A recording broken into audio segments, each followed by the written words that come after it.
TMC ప్రేక్షకులకు నమస్కారం. ధ్యాన ప్రపంచం కార్యక్రమానికి స్వాగతం, సుస్వాగతం. పిరమిడ్ మాస్టర్ మల్లేశ్వరి గారు వారి యొక్క అనుభవాలను మనం తెలుసుకోబోతున్నాం. మెగా మెడిటేషన్ సమ్మిట్ 2 గురించి మీ మాటల్లో. సో ధ్యాన మహాచక్రం 1 డాలస్లో అయిపోయిన తర్వాత నా లోపల ఈ చేంజ్, ఈ ట్రాన్స్ఫర్మేషన్ జరిగిన తర్వాత మేము ఒక ఎక్స్పెరిమెంట్ చేయడం జరిగింది ఇంటి దగ్గర ఉన్న మా పేరెంట్స్ మీద, మా అత్తమామల మీద. సో మా హస్బెండ్ అనుకోకుండా all of a sudden emergency మీద ఇండియాకి వెళ్ళడం జరిగింది. అక్కడ పేరెంట్స్కి కూడా మెడిటేషన్ ఇంట్రడ్యూస్ చేయడము, వాళ్ళలో ఆరోగ్యపరమైన ఇంప్రూవ్మెంట్స్ చూడడం వల్ల మేము మా ఊర్లో, మా అత్తగారు ఉన్న ఊర్లో ధ్యానం చెప్పే భాగ్యం కలిగింది. అది ఎలా అంటే ధ్యాన మహాయాగం, పత్రిజీ ధ్యాన మహాయాగం 2023 డిసెంబర్ 21 నుంచి 31కి ఆ ధ్యాన మహాయాగంకి వెళ్ళాలన్న ఇంట్యూషన్ బలంగా పడింది. మళ్ళీ అక్కడికి వచ్చి అటెండ్ అయిన తర్వాత శక్తిస్థల్లో ధ్యానం చేస్తున్నప్పుడు మా హస్బెండ్ ఊరు గుర్తుకి రావడము, ఇంటికి వెళ్ళి ఆ ధ్యానాన్ని అక్కడ కూడా విస్తరింపజేయడము. అది చేసి వచ్చిన తర్వాత అంటే ఒక్కొక్క కార్యక్రమము నలుగురి కోసం చేస్తున్నప్పుడు ఆ షిఫ్ట్ ఏదో జరుగుతుంది లోపల, ఇంకా బలంగా పెరుగుతుంది అన్నమాట. సో ఈ లోపల ఇంకొక ఎక్స్పెరిమెంట్ చేయడం జరిగింది సార్. నేను 2023 నుంచి నాకు ఎంప్లాయ్మెంట్ గ్యాప్ రావడం జరిగింది. అప్పుడు నేను పత్రిజీది ఒక సాహసం అనే వీడియో, అడ్వెంచర్ అనే వీడియో విన్నాను. విన్నప్పుడు నా లోపల ఒకలాంటి క్వశ్చన్ ఏర్పడింది. అవును, నేను అగ్రికల్చర్ పిహెచ్డి చదివాను, అయితే అందులోనే జాబ్ ఎందుకు చేయాలి, వేరేవి ఎందుకు యాడ్ చేసుకోకూడదు, నా కంఫర్ట్ జోన్ ఎందుకు దాటకూడదు, ఈ అడ్వెంచర్ అంటే దీని రియల్ మీనింగ్ ఏంటి అని చెప్పి అనుకొని ఇంకొక 2-3 డొమైన్స్ పక్కనివి కంప్యూటర్ సైన్స్ రిలేటెడ్వి యాడ్ చేసుకొని, సో ఇప్పుడు నేను చదివిన అగ్రికల్చర్ డొమైన్కి ఈ కంప్యూటర్ సైన్స్ కూడా యాడ్ చేసుకొని ఇంకొక కొత్త రోలే సృష్టించుకోవడం జరిగిందనమాట. అంటే ధ్యానము సంకల్ప సిద్ధిదాయని అనే ఇంకొక దాన్ని ఎక్స్పెరిమెంట్ చేయగలిగాను. ఆ తరుణంలో ఈ లోపల సేత్ విజ్డమ్ వర్క్షాప్ జరిగింది డాలస్లో. అక్కడ వెళ్ళినప్పుడు చాలామంది కొత్త వాళ్ళు ధ్యానులు ఉన్నప్పుడు వాళ్ళకి ఈ అనుభవం, ఈ థియరిటికల్ చెప్తున్నప్పుడు సారు చాలామందికి ఇది ఎలా సాధ్యమవుతుంది అని.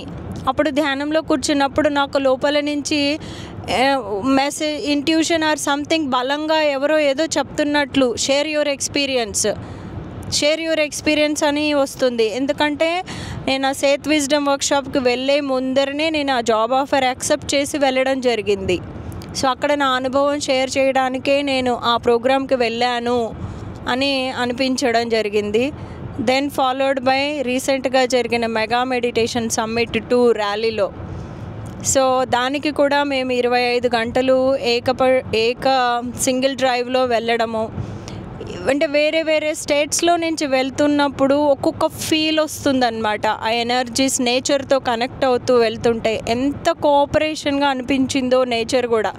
అంటే ఇంత పిల్లలు జనరల్గా అయితే 3 అవర్ డ్రైవ్ 4 అవర్ డ్రైవ్కి అమ్మ ఎప్పుడు వస్తుంది అనేటోళ్ళు. అలాంటిది వాళ్ళు కూడా ధ్యానం చేస్తూ కార్లో బుక్స్ రీడ్ చేస్తాము. ఒకళ్ళం డ్రైవ్ చేస్తుంటే ఇంకొకళ్ళము స్వాధ్యాయ చదువుతూ దాన్ని విజ్డమ్ షేర్ చేసుకుంటూ వెళ్తామన్నమాట. ఎక్కడైనా వాటర్ బాడీస్ వస్తే ఆగి ఆ నేచర్తో కనెక్ట్ అయ్యి మెడిటేషన్ చేసుకుంటూ వెళ్తాము. సో మెగా మెడిటేషన్ సమ్మిట్ 2లో ఒకటి నిర్ణయించుకొని వెళ్ళాము. ఓకే, సమ్మిట్ 1లో మనం యాజ్ ఎ పార్టిసిపెంట్స్గా వెళ్ళాము.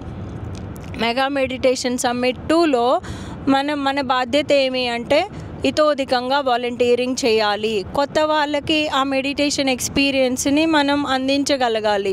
మనకి ఎక్కడ ఏది సాధ్యమైతే అక్కడ వాలంటీర్ చేద్దాము అన్నట్లు వెళ్ళాము సార్. మాకు వెహికల్ ఉండడం వల్ల అక్కడ హోటల్ నుంచి వెన్యూకి ట్రాన్స్పోర్టేషన్లో మా వారు హెల్ప్ చేయడము, మా అబ్బాయి తను టెక్నికల్ డిపార్ట్మెంట్లో ఫోటోగ్రఫీకి, పిల్లల డిపార్ట్మెంట్లో, అంటే డిఫరెంట్ ఎనర్జీ లెవెల్స్ని మేము ఎక్స్పీరియన్స్ చేయగలిగాము MMS 2లో. సో ఇది ఒక వండర్ఫుల్ ఎక్స్పీరియన్స్. అంటే బీయింగ్ యాజ్ ఎ పార్టిసిపెంట్ అది లాస్ట్ ఇయర్ జరిగింది. ఇప్పుడు ఒక ఆర్గనైజర్స్గా, ఒక వాలంటీర్స్గా, ఒక బాధ్యతాయుతంగా ఈ సెక్షన్ మనం టేక్ కేర్ చేద్దాము, ఈ పర్టికులర్ పీరియడ్ ఆఫ్ టైం మనం ఇలా వాలంటీర్ చేస్తే other parents can go and enjoy the experience of meditation. అలా చేస్తే ఎనర్జీస్ డిఫరెంట్గా అవ్వడము, లోపల అదొక జాయ్. ఆంధ్రాలో బ్యూటిఫుల్ క్లాస్ చేశారు మీరు మన పిప్పల ప్రసాద్ గారితో. ఎందుకు చేశారు, దాని గురించి డీటెయిల్గా చెప్పండి. సో మా ఊరు రావెల గ్రామం సార్. అది తాడికొండ మండలం, గుంటూరు డిస్ట్రిక్ట్ కింద వస్తుంది. సో అది మా హస్బెండ్ పుట్టి పెరిగిన ఊరు. సో ఒక ధర్మంగా పెట్టుకున్నాము మేము అమెరికాలో మాకు ఈ నేల గత 10 సంవత్సరాలుగా మాకు ఫుడ్ పెడుతూ ఇంత చేస్తున్నందుకు కృతజ్ఞతా భావనగా మనం ఏమి ఇవ్వగలము అన్నప్పుడు పత్రి సార్ మాటలు గుర్తుకొస్తాయి. అన్నింటికంటే ఉత్తమమైన సర్వీసు స్పిరిచువల్ సర్వీసు. ఎవరికైనా బట్టలు ఇస్తే, అన్నం పెడితే 6 గంటల్లో అరిగిపోతుంది, బట్టలు ఇస్తే 6 నెలల్లో పాడైపోతాయి. విద్యాదానం చేస్తే ఆ ఒక్క వ్యక్తికే ఉపయోగం ఉంటుంది. అదే ఒక వ్యక్తిని మీరు ధ్యానిగా, శాకాహారిగా మార్చడం వల్ల వాళ్ళ జన్మలుగా మీరు వాళ్ళని ఉద్ధరించిన వాళ్ళు అవుతారు. అది తెలుసుకున్న తర్వాత మేము మా అత్తమామల మీద ఈ ధ్యానం అనేది ఎక్స్పెరిమెంట్ చేయడం జరిగింది. ఈ పిరమిడ్ శక్తిని మా ఇంట్లో యూస్ చేయడం జరిగింది. వాళ్ళ ఆరోగ్యరీత్యా చాలా బాగుంది. ఆ తర్వాత దీన్ని మనం ఊరందరికీ ఎందుకు చెప్పకూడదు అని చెప్పేసి అక్కడ మేము 41 days మెడిటేషన్ సెషన్స్ ఒక్కొక్క రోజు ఒక్కొక్క మాస్టర్ని పిలిపించి చేయడము. అక్కడ లోకల్ పీపుల్లో కూడా చాలా బెనిఫిట్స్ చూసాము.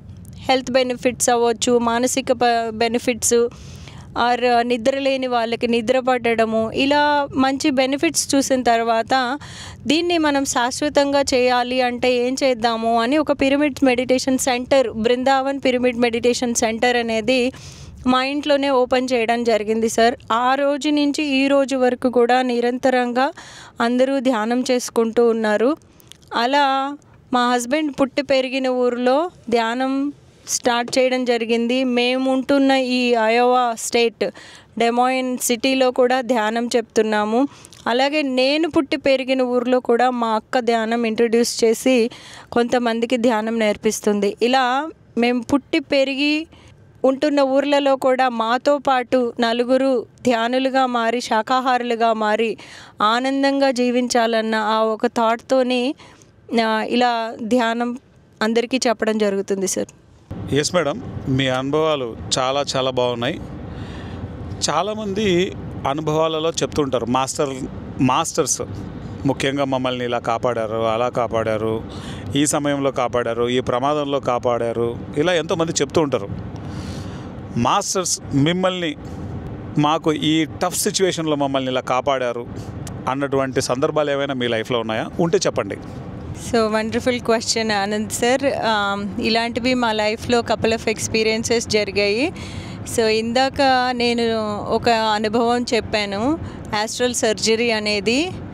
అది మాస్టర్స్ మనం అడగకుండా మనకి లైఫ్లో ఏ పరిస్థితిలో, ఏ సందర్భంలో, ఏ రూపంలో వచ్చి హెల్ప్ చేస్తారు అనేది నాకు భౌతికంగా, నాకు క్యాన్సర్ రీఅక్కర్ అవుతుంది అని నాకు భౌతికంగా డాక్టర్స్ నాకు చెప్పే లోపలే మాస్టర్స్ వచ్చి నాకు సర్జికల్ ప్రాసెస్ ద్వారా దాన్ని రిమూవ్ చేసి నాకు గిఫ్ట్ చేయడం జరిగింది. అంతకంటే ముందర ఇంకా కొన్ని గ్రేట్ అనుభవాలు జరిగినాయి. నేను ధ్యానంలోకి వచ్చిన కొత్తలో వంశీ మాస్టర్ గారి 41 days మెడిటేషన్ సెషన్స్ చేస్తున్నప్పుడు ఒకరోజు కాలభైరవుని ఎనర్జీస్తో కనెక్ట్ అయ్యి మెడిటేషన్ చేశాము. ఒక 20 రోజులు, 41 రోజుల సిరీస్లో 20 రోజులు జరుగుతుందనగా ఆ రోజు చాలా బాగా అనిపించింది నాకు. ధ్యానం బాగా కుదిరింది, బాగా ఒకలాంటి తన్మయత్వాన్ని ఫీల్ అయ్యాను. నెక్స్ట్ డే నేను పిల్లల్ని రోబోటిక్స్ క్లాస్కి తీసుకెళ్తున్నాను. సాయంత్రం 7:30 సమయము. బాగా నవంబర్, డిసెంబర్ టైంలో చాలా త్వరగా చీకటి అవుతుంది మేము ఉంటున్న యుఎస్లో. నేను ఒక లెఫ్ట్ సైడ్ టర్న్ తీసుకుంటున్నప్పుడు ఎదురు నుంచి ఒక వెహికల్ వచ్చింది. వాళ్ళకి కార్కి లైట్స్ లేవు. నాకు దూరం నుంచి ఏం వెహికల్ కనిపించకపోవడం వల్ల నేను లెఫ్ట్ టర్న్ తీసుకుంటున్నాను. ఆల్ ఆఫ్ ఏ సడన్ ఒక వెహికల్ వచ్చేసి మమ్మల్ని కొట్టేయడం జరిగింది. అయితే ఎంతటి మిరాకిల్ అంటే, నేను డ్రైవింగ్ సీట్లో ఉన్నాను, పిల్లలిద్దరూ బ్యాక్ సీట్లో చెరొక వైపు ఉన్నారు ప్యాసింజర్ సీట్స్లో. అయితే ఎయిర్ బ్యాగ్ బ్లో అవ్వడం జరిగింది. నేను స్టీరింగ్ ఇలా తిప్పుతున్నప్పుడు ఆ హోండా సింబల్ వచ్చేసి నాకు రైట్ సైడ్లో ఇక్కడ మార్క్ పడిందండి. దాదాపు సంవత్సరం పాటుగా ఉండింది ఆ మార్కు. దానికి మినహాయించి అంటే నా చెయ్యి అలా తిరగకుండా ఉంటే అది బ్లాస్ట్ అయిన మొహానికి తగిలుండేదేమో. దాన్ని మినహాయించి ముగ్గురులో ఎవరికి ఇంత చిన్న గాయం కూడా జరగలేదు. అది తగులుతుంటేనే నా నోట్లో నుంచి వచ్చిన ప్రతిరోజు ఎప్పుడైతే ధ్యాన సాధన మొదలుపెట్టామో బయలుదేరుతుండగా ఒకటి చెప్పుకుంటానన్నమాట. డ్రైవింగ్ సీట్లోకి వస్తున్నప్పుడు masters are there with me, and ఎవరైతే నా చుట్టుపక్కల రోడ్ల మీద ట్రావెల్ చేస్తున్నారో ఆ కో ప్యాసింజర్స్ అందరూ మాస్టర్సే. వాళ్ళు వాళ్ళ వేలో వాళ్ళు వెళ్తూ ఉంటారు. వాళ్ళకి నేనేమీ అబ్స్ట్రక్షన్ కలిగించను. అలాగే మాస్టర్స్ నాతో పాటు నా కో ప్యాసింజర్స్ అందరినీ కూడా ప్రొటెక్ట్ చేస్తూ ఉంటారు. దానికి నేను కృతజ్ఞత తెలుపుకుంటూ ఉంటాను. అలా నాకు ఆ యాక్సిడెంట్ చేసిన వారు అంటే నా కార్ హిట్ అవ్వగానే all of A sudden car అంతా ఆగిపోవడము, పొగలు రావడము, కార్ మొత్తం క్రాష్ అయిపోయింది. కానీ మా ముగ్గురికి ఏం జరగలేదు. ఒక్క సెకండ్ పాటు నన్ను చూసుకున్నాను, పిల్లల్ని చూసి వెంటనే నాకు వచ్చిన థాట్ పక్క కారులో వాళ్ళు కూడా సేఫ్గా ఉండాలి మాస్టర్స్ అనుకోవడం. ఫార్చునేట్లీ ఆ కారులో కూడా ఒక విమెన్, 2 చిల్డ్రన్ ఉన్నారు మాస్టర్స్. ఆ కారు కూడా టోటల్గా క్రాష్ అయింది, కానీ ఆ 3 పీపుల్కి ఏం జరగలేదు. సో ఇలాంటి మిరాకిల్స్ ఇలా కూడా జరుగుతాయా అంటే, అక్కడ వచ్చి చూసిన కాప్స్ అంటే పోలీసులు, ఆ ఫైర్ ఇంజిన్, అదంతా ఆ జరిగిన accident mode of colliding these 2 cars అవి చూసి కాప్స్ ఆశ్చర్యపోయారు. అదేంటి మనుషులకి ఏం కాకుండా కార్కి ఇంత పెద్ద డ్యామేజ్ జరుగుతుందా 2 వెహికల్స్కి అని. సో ఇలాంటి మిరాకిల్స్. ఇంకొక సిచ్యువేషన్లో ఏం జరిగిందంటే, ఒకసారి నేను మా హస్బెండ్ ఇద్దరం చెరొక వెహికల్స్ డ్రైవ్ చేస్తున్నాము ఆ హైవే మీద. అనుకోకుండా all of A sudden tornado రావడం జరిగిందండి. ఆ టార్నడోకి నా హస్బెండ్ నాకంటే ఒక హాఫ్ మైల్ ముందరున్నారు. తను రియలైజ్ అయిపోయి టార్నడో వస్తుంది అని నేను వెనకాల కారులో ఉన్నాను, నాకు కాల్ చేసి చెప్పడం జరిగింది. అంటే అప్పుడు మాస్టర్స్ ఏం జరుగుతుంది అని అనుకునే లోపల మొత్తం అంతా డార్క్ అయిపోయి అండ్ హెయిల్స్ పడటం కూడా జరుగుతుందన్నమాట. ఏంటంటే ఇంకా కార్ నేను ముందుకు నడపలేని స్థితి. అప్పుడు మా హస్బెండ్ నాకు గైడ్ చేశారనమాట. కార్ అయితే ఆపొద్దు, నువ్వు ఏ స్పీడ్లో వస్తున్నావో ఆ స్పీడ్లోకి రా, ఎందుకంటే బ్యాక్ మనకి వస్తున్న రన్నింగ్ ట్రాఫిక్కి అర్థం కాదు మనం నువ్వు కార్ ఆపితే అని. నాకు అటు చూసినా చాలా పెద్ద లోయలా ఉంది, ఇటువైపు చూసినా పెద్ద లోయలా ఉంది. అంటే కారు అటు కదిలినా ఇటు కదిలినా ప్రాబ్లమే, నేను రోడ్డు మీద స్టాప్ చేసినా ప్రాబ్లమే. సో అప్పుడు ఇంక వెంటనే మాస్టర్స్ హవెవర్ గివ్ మీ ఏ వే, నాతో మీరు ఉన్నారు, మీరు నన్ను సేఫ్గా మూవ్ చేస్తున్నారు, నా డ్రైవింగ్ అంతా యు ఆర్ విత్ మీ, నా స్టీరింగ్ ఎలా కదులుతుంది ఏంటి అనేది యు ఆర్ విత్ మీ అని ఒక్క ఫ్యూ సెకండ్స్ అనుకోగానే అదొకలాంటి కాన్ఫిడెన్స్ లోపల. అలా ఇంక వెహికల్ ముందుకు వెళ్ళడం జరిగింది. అండ్ వితిన్ కొన్ని మినిట్స్లో థండర్ స్టార్మ్ అనేది మమ్మల్ని పాస్ అయింది. అంటే అలాంటి మిరకిల్స్ జరిగినప్పుడు చాలా I am under protected shield. నన్ను ఎవరో ఒకలాంటి ఇది ఆల్ ద టైం నేను ఐ యామ్ అండర్ చాలా సురక్షితంగా ఆల్ ద టైం నన్ను ఒక ఇదిలాగా చూసుకుంటున్నారు. ఐఎమ్ ప్రొటెక్టెడ్ అన్న కాన్ఫిడెన్స్ బాగా వస్తుంది. సిన్స్ దెన్ అక్కడి నుంచి ఇంకా బాగా మంచి ధైర్యం, ఎట్లాంటి ప్రోగ్రామ్స్ అయినా చేయాలి అన్న ఇనిషియేషన్ను. సో అంటే ఒక్కొక్క స్టెప్ తీసుకోవడానికి చాలా మోటివేషన్ అవుతుంది ఇది. పిఎంసి గురించి మీ మాటల్లో, పిఎంసి అనేది ప్రపంచానికి ఏం చేస్తుంది, పిఎంసి వల్ల ప్రపంచంలో ఏం జరుగుతోంది, పిఎంసి ప్రజలకు ఏమి అద్భుతాలను ఇస్తోంది మీ మాటల్లో, ముఖ్యంగా ఈ యూఎస్లో? పిఎంసికి అంతకంటే ముందరగా ఈ ధ్యాన మార్గానికి వేరే వాటికి డిఫరెన్స్ అంటే నేను పెద్దగా ఎక్స్పెరిమెంట్ చేయలేదు. నా లైఫ్లోకి అత్యద్భుతమైన ఈ శ్వాస మీద ధ్యాస అనేది నేను వేరే ఏ ఇతర ధ్యాన మార్గాలు అసలు ఎప్పుడూ ఎక్స్పెరిమెంట్ చేసింది లేదు. This is the only one I have started. కాకపోతే నా కజిన్స్, నా friends in due course of టైంలో what I have been hearing is సజ్జన సాంగత్యము, ఈ ధ్యాన అనుభవాలు అనేవి ఓన్లీ ఈ శ్వాస మీద ధ్యాస ఈ ధ్యానంలోనే, ఈ పిరమిడ్ ధ్యానంలోనే ఉన్నది అనేది నేను వాళ్ళ మాటల ద్వారా వినడం జరిగిందనమాట. అది ఎలా సాధ్యమవుతుంది అంటే ధ్యానం ఎంత ఇంపార్టెంటో సజ్జన సాంగత్యం అంత ఇంపార్టెంటు. పత్రి సార్ చెప్తారు, అనుభవమే జ్ఞానం. అంటే వేరే వాళ్ళ అనుభవాలు వినేప్పుడు మన అనుభవంగా ఎప్పుడైతే మనం ఫీల్ అవుతామో అది మనం ఎక్స్పీరియన్స్ చేసినట్లే. అది పిఎంసి అనేది చాలా అత్యద్భుతంగా క్యాప్చర్ చేస్తుంది. అంటే ఒక ఆత్మజ్ఞాని అయితే చాలు, దానికేమీ లేవట తారతమ్యాలు, భేదభావాలు. ఈ శ్వాస మీద ధ్యాస అంటే ప్రతి ఒక్కడికి శ్వాస ఉన్నట్లే, ఏ తారతమ్యం లేకుండా, రిచ్ పూర్ కానీ ఏ వ్యత్యాసము లేకుండా ఒక ఆత్మజ్ఞాని అయితే ఒక ఎక్స్పీరియన్స్ ఉంటే చాలు. పిఎంసి ఘర్ ఘర్కా అని వెళ్ళి ఆ ఎక్స్పీరియన్సెస్ని రికార్డ్ చేసి ఇర్రెస్పెక్టివ్ ఆఫ్ ద లాంగ్వేజ్ అందిస్తున్నది. Hats off to PMC. Because మాకు కూడా యుఎస్లో ధ్యానం అనేది ఒకటి పరిచయం అవ్వటానికి నాకు ఇతోధికంగా హెల్ప్ చేసింది పిఎంసి తెలుగు. సో అక్కడి నుంచి ఇక్కడ మేము లోకల్గా ఈ పిఎంసి ఇంగ్లీష్, పిఎంసిని ఈ లోకలైజ్ చేయాలి, ఇక్కడ కూడా మేము తీసుకెళ్ళాలి అంటే పిఎంసిఏ మాధ్యమం అవుతుంది మాకు. పిఎంసి గ్లోబల్ ద్వారా ఇక్కడ మాస్టర్స్ యొక్క అనుభవాలని ఇంగ్లీష్లో అండ్ ఇతర లాంగ్వేజెస్లో కూడా చేసి ఇక్కడ కూడా ధ్యాన ప్రచారానికి పిఎంసి ఒక మాధ్యమంగా ఉపయోగించుకోవాలని అనుకుంటున్నాం సార్. మేడం, మీరు బేసిక్గా నాన్ వెజిటేరియన్స్ నుంచి వెజిటేరియన్స్ ఎలా అయ్యారు, ఏంటి మీకు స్ఫూర్తి? And whole family vegetarians, whole family meditators, whole family pyramid శక్తిని ఇతోధికంగా ఉపయోగించుకుంటున్నారు. హోల్ ఫ్యామిలీ స్పిరిచువల్ సైన్స్ని అద్భుతంగా పాటిస్తున్నారు. ఆ యొక్క సైంటిఫిక్ టెంపర్తో జీవిస్తున్నారు, స్పిరిచువల్ సైన్స్ యొక్క అవేర్నెస్తో.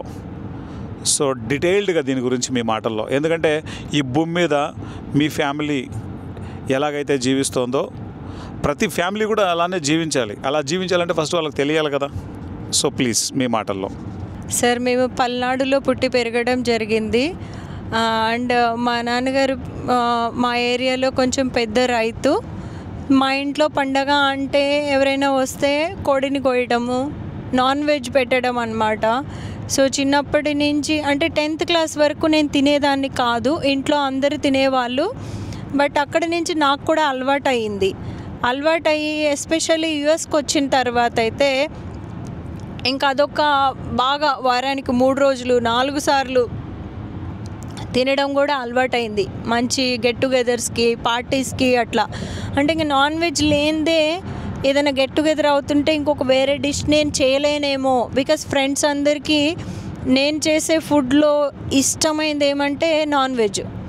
సో ఎవ్రీ టైం అనుకోకుండా నేను అదే డిష్ చేసి 50 మందికి 100 మందికి పెట్టడం అవుతుంది. అంటే నేను తినడమే కాకుండా అంతమందికి నా చేతి ద్వారా వండుతాను, దాన్ని మా ఆయన కట్ చేస్తారు.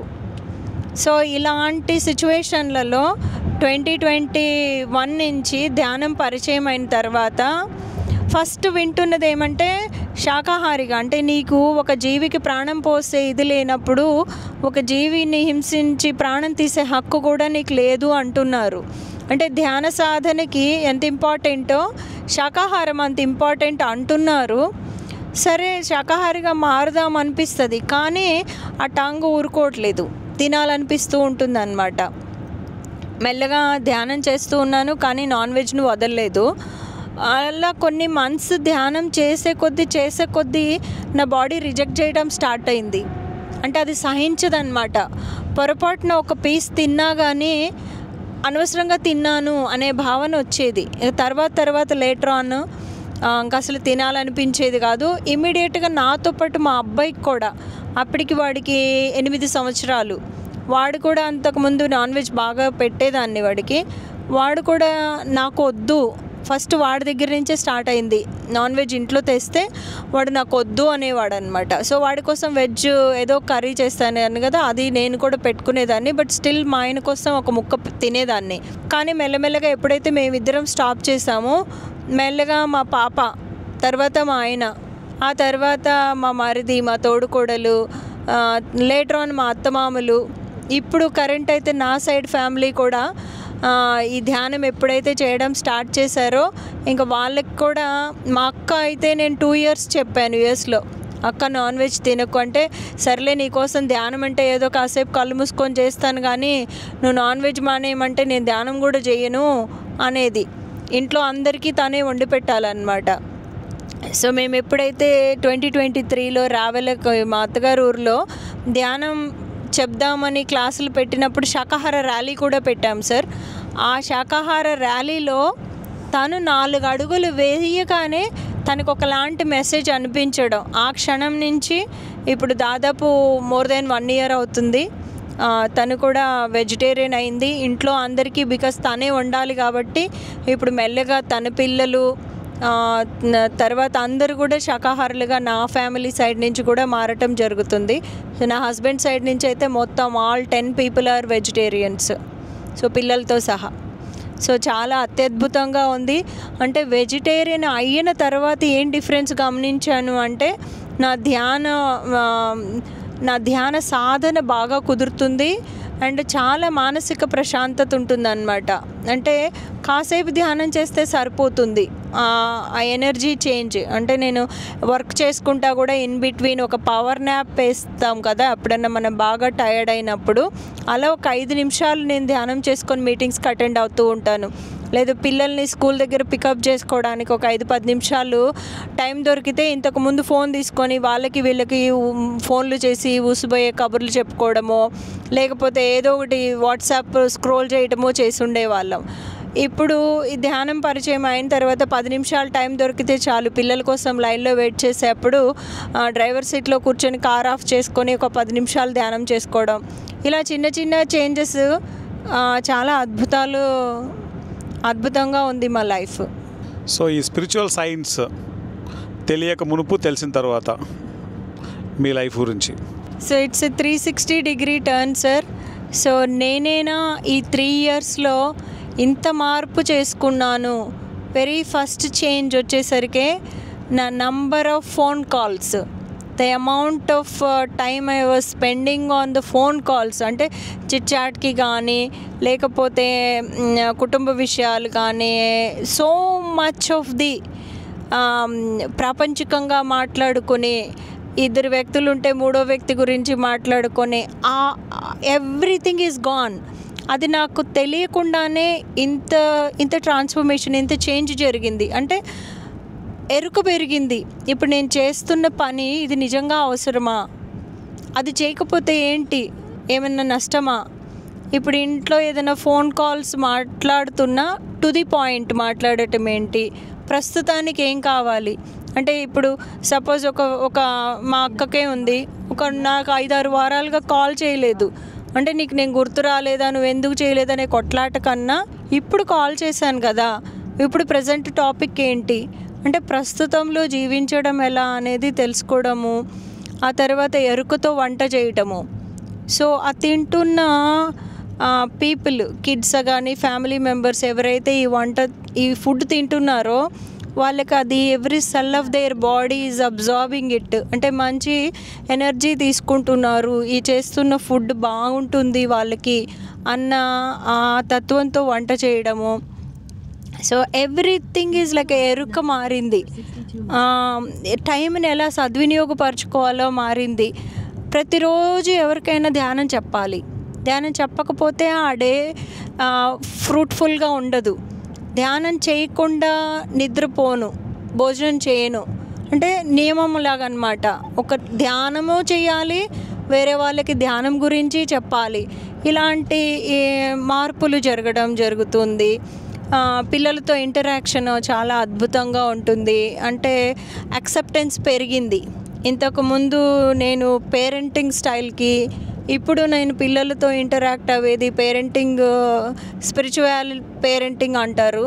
సో అది నేనేమి లైక్ బై ఫోర్స్ ఇంప్లిమెంట్ చేసుకోవట్లేదు. అది నాకు న్యాచురల్గా వచ్చేస్తుంది అనమాట డే బై డే. అంటే పిల్లల్లో ఆ లవింగ్ యాంగిల్ అనేది నేను ఇప్పుడు బాగా అద్భుతంగా చూడగలుగుతున్నాను. When I go to the community, ఎప్పుడైనా ధ్యానానికి సంబంధించిన ఒక ఈవెంట్స్ ప్లాన్ చేయాలి అనుకుంటే, మాకు అయోవాలో పెద్ద ఎవరు లేరు ధ్యానులు. ఎక్కడైనా మేము ఒక ప్రోగ్రామ్ ప్లాన్ చేద్దామని వెళ్తుంటే, సో మా పిల్లలు they are coming forward and helping me in all means. అంటే ఒక ధ్యానం చేస్తున్న పిల్లల బిహేవియరు, వాళ్ళ ఆలోచన తీరు, వాళ్ళు హ్యాండిల్ చేసుకునే థింగ్స్, వాళ్ళ డే మొత్తం వాళ్ళు ప్లాన్ చేసుకునే ఇది కూడా, so everything is changing with in kids. So ఇలా మా లైఫ్లో, అంటే నా లైఫ్లోనే కాకుండా ఎంటైర్ ఫ్యామిలీలో, and at the same time the people who are travelling with me, అంటే నా కమ్యూనిటీలో నా ఫ్రెండ్స్ ఎవరైతే నాతో పాటు వచ్చి ధ్యానం చేస్తున్నారో వారిలో మార్పులు, వాళ్ళ కుటుంబాల్లో మార్పులు. సో ఇవన్నీ వింటున్నప్పుడు ఇది ఎట్టి పరిస్థితుల్లోనూ ఇంకా ఎక్కువ మందికి చెప్పాలి అనే తపన పెరుగుతుంది సార్. సో ఇలా ఎన్నో అద్భుతమైన చేంజెస్ నాలో. What is your purpose? ఈ భూమి మీద మీరు దేనికోసం పుట్టారు? ఆ పని చేస్తున్నారా? ఆ పని చేయడం వల్ల మీలో వచ్చేటువంటి మార్పుల్ని మీరు ఏం గమనిస్తున్నారు? సో నేను ఈ క్వశ్చన్ ఉంటుంది ప్రతి ఒక్క ధ్యాన సాధకుడికి. నా పర్పస్ ఏంటి, ఎందుకు వచ్చాను, ఇట్లాగా అందరిలాగే నాకు కూడా ఆ క్వెస్ట్ ఆల్ ద టైం ఉంటుంది. నేను మాస్టర్స్ అనుభవాలు నాకు బాగా నచ్చేది ఏంటి అంటే, ఈ పిఎంసిలో ప్రతిరోజు కనీసం 1-2 ఎక్స్పీరియన్స్లు వింటాను నేను. అది విన్నదా, కొత్తదా, పాతదా తెలీదు. అంటే ఆ రోజు నాకు ఏదైతే కావాలో అలాంటి పర్టిక్యులర్ నా క్వెస్ట్కి తగ్గ ఏదో ఒక వీడియో నా ముందుకు వస్తూ ఉంటుందన్నమాట. అలా వింటున్నప్పుడు నాకు అర్థమైంది ఏంటి అంటే, నా పర్పస్ అనేది ప్రత్యేకించి ఆల్ ద టైం ఏమీ కాన్స్టెంట్గా ఉండదు. It evolves. అంటే అది ఇవాల్వ్ అవుతూ పోతూ ఉంటుంది. ఏ పని అయితే మనం చేస్తున్నామో ఆ పనిలో చాలా సంతృప్తికరంగా ఉంటుందా, అబ్బా దీనికోసం ఇంకొక ఎక్స్ట్రా స్టెప్ అయినా తీసుకుంటే బాగుండు అనిపిస్తూ ఉంటే అదే నీ పర్పస్ అన్నట్లు నాకు కొందరి మాస్టర్స్ వాళ్ళ ఎక్స్పీరియన్సెస్లో వింటూ ఉండటం వల్ల, ఓకే నేను ఏం చేస్తే నాకు సంతృప్తిగా ఉంటుంది అనేది డే టు డే నేను చెక్ చేసుకుంటూ ఉంటాను అన్నమాట. అయితే నాకు ఎక్కడ ఆనందంగా ఉంటుంది అంటే, నేను ధ్యానం చేస్తే కాస్తే అనిపిస్తుంది. నేను ఏదైనా ఒక సెషన్ తీసుకొని ఎవరికైనా ధ్యానం గురించి చెప్పినా, నేను చెప్పడం మూలాన కొందరు ఎవరైనా ధ్యానం చేసి వాళ్ళలో ఒక మార్పులు చేసుకుంటున్నా, ఏదైనా దీనికి సంబంధించి ఒక ప్రోగ్రామ్ని నేను ఆర్గనైజ్ చేయడానికి అవుతున్నా, లేదు ఎవరైనా ఆర్గనైజ్ చేసిన దానికి నేను హెల్ప్ చేయడానికి వెళ్తున్నా, అంటే ఒక్కొక్క పనిలో నాకు ఆ లోపల నుంచి వచ్చే ఆనందము అది మారుతూ ఉంటుంది. So based on that, okay ఇది ఇవాల్వ్ అవుతూ ఉంటుంది, it is not stable or constant అనేది తెలుసుకుంటూ ఎప్పటికప్పుడు చెక్ చేసుకుంటూ, ఏదైతే నాకు ఆత్మగా అంటే ఇన్సైడ్ ఆ జాయిన్ ఇస్తుందో దానికి తగ్గట్లుగా వర్క్ చేస్తూ వెళ్తున్నాను సార్. సో మీ అనుభవాలు చాలా అద్భుతంగా ఉన్నాయి మేడం. ఎవ్రీ ఎక్స్పీరియన్స్ చాలా అద్భుతంగా ఉంది. అండ్ ఫైనల్గా పత్రి సార్ గురించి మీ మాటల్లో. పత్రి సార్ గురించి చెప్పాలి అంటే, భౌతికంగా నేను ఎప్పుడూ కలవలేదు. ఒక గురువుగా అంటే ఆ ఫిజికల్ స్పర్శ, ఫిజికల్ టచ్ లేదు. అలాగా అని చెప్పి నేను ఆ క్వశ్చన్ వేసుకున్న ప్రతిసారి ఏదో ఒక ఫామ్లో, అంటే పత్రి సార్ ఏం చెప్తారు, పత్రి సారే కాదు any enlightened masters like Krishna, Rama, everyone ఏం చెప్తారు అంటే, నా పాదాలు పట్టుకోవద్దు, నా పదాలు పట్టుకోండి అన్నట్లు. సేమ్ యాజ్ పత్రి సార్ కూడా అదే చెప్తారు, నా పదాలు పట్టుకోండి చాలు. సో దాన్ని పట్టుకొని మీరు ముందుకు వెళ్తే, అలా ఎప్పుడైతే నాకు అయ్యో సార్ని నేను ఎప్పుడూ కలవలేదు, ఈ ఫిజికల్గా నాకు ఒక గురువు అంటే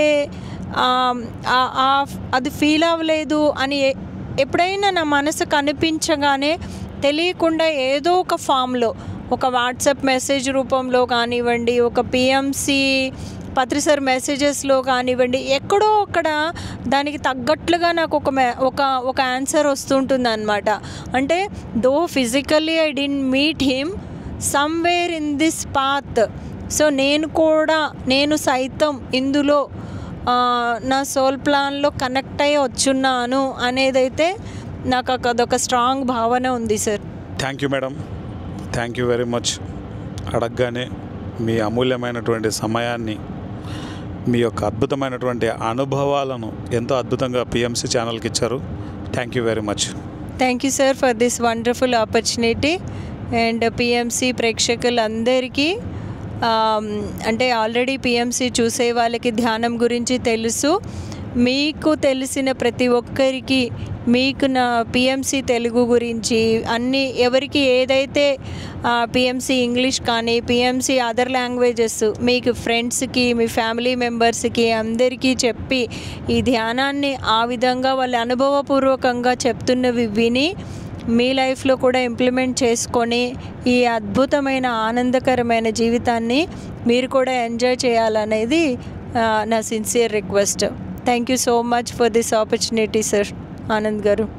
థ్యాంక్ యూ మేడం. చూసారు కదండి, ఈరోజు అయోవా స్టేట్లో ఉంటారు మల్లేశ్వరి మేడం. ఒక మాస్టర్ యొక్క అనుభవం వినాలి అంటే అర్హత ఉండాలి. ఏది మనకు వినాలి అన్నా, ఏది మనం వింటున్నామన్నా దానికి తగ్గ అర్హత మన దగ్గర ఉన్నప్పుడే ఆ అనుభవాన్ని మనం వింటుంటాం. సో ఈ అనుభవం, ఇప్పుడు మనం అందరం విన్న అనుభవం, మన ఎన్నో డోర్స్ ఓపెన్ అవుతాయి.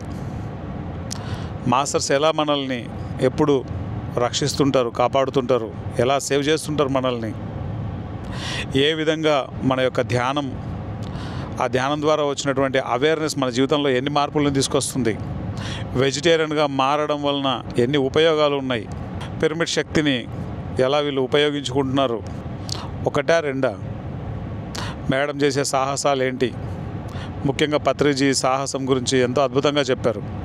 ఆ కాన్సెప్ట్ తప్పకుండా వినాలి. సాహసం పిఎంసి తెలుగు పత్రిజీ అని కొడితే వచ్చేస్తుంది యూట్యూబ్లో. సో ఈరోజు ఎన్నో అద్భుతమైనటువంటి విషయాల్ని ఎంతో అత్యద్భుతంగా తెలియజేశారు madam. Such a great master. అతి తక్కువ సమయంలో అత్యంత అద్భుతమైనటువంటి అనుభవాలను పొందారు. Whole family meditation family, whole family vegetarians. ఎంత గొప్ప విషయం ఇది. అందుకే ఒక వ్యక్తి కనుక ధ్యాని అయితే అటేడు తరాలు ఇటేడు తరాలు, వాళ్ళ ఫ్యామిలీ కాదు, తరాలే దాని యొక్క ఇంపాక్ట్ ఉంటుంది. సో మాస్టర్స్, ఈరోజు మల్లేశ్వరి మేడం యొక్క అనుభవాలను మనం విన్నాం. మరొక మాస్టర్ యొక్క అనుభవాలతో మళ్ళీ మనం కలుసుకుందాం. అంతవరకు చూస్తూ ఉండండి pyramid meditation channel. Thank you very much.